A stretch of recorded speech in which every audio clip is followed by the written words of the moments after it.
Thanks to movies like Judas and the Black Messiah that you just saw and Minari, tomorrow's Academy Awards will be quite diverse. But look, there's still a lot of work to do. 9 out of 20 acting nominations went to people of color, the highest number ever. And while women have taken significant steps forward, men still receive twice as many nominations as women earned. Joining us now is Texas Congressman and former House Impeachment Manager Joaquin Castro, Nancy Wong Yoon, Associate Professor of Sociology at Biola University, and author of Real Inequality, and Franklin Leonard, founder and CEO of The Blacklist. What a great panel. Happy to have you guys with me. Nancy, I want to start with you. My question is, are these award shows really relevant, and why? I don't base what I watch on award nominations, and I don't know that a lot of other people do too. But what's your take?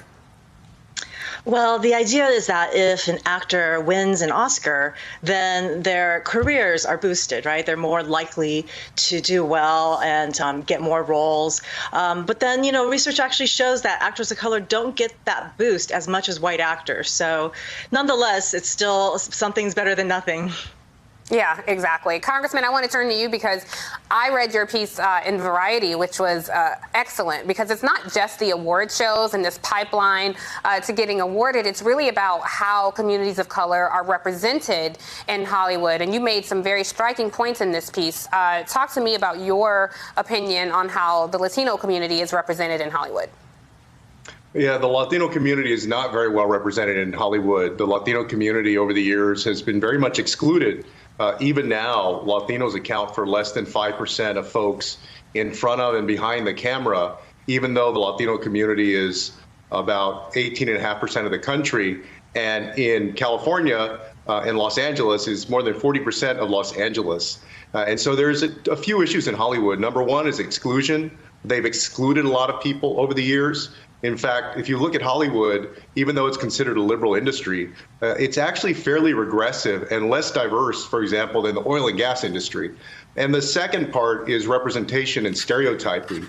There's still a lot of damaging stereotypes that come out of Hollywood that make the job of legislators harder, for example. It's hard for us to pass immigration reform when we have a lot of folks in Congress whose only idea of Latinos is that they are narcos and gangbangers and other lowlifes, and all these stereotypes that come out of there.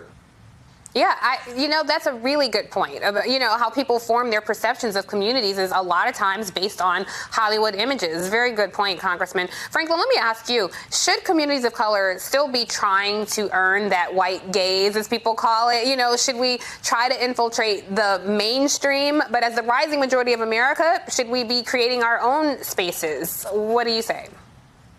Well, I think we are the mainstream, and I think that's the sort of failure of the industry has been the failure to recognize that. Look, I think that I want to sort of run back to what both Nancy and what both sort of panelists have said, which is, it's not just that Hollywood is a undiverse industry. It's actually the film industry is the least diverse business sector in American industry.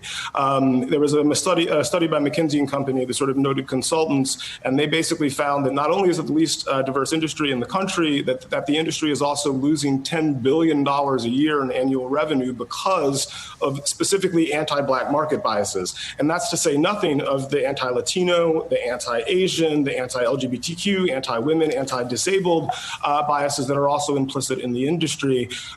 Who knows how much money, but we know that it is on order of tens of billions of dollars, and the industry has still failed to claim that. So I'm actually interested in making sure that we can all go where the money resides, as the kids say, because that money is not just going in my pocket, it's going to go in everybody's pockets in the industry.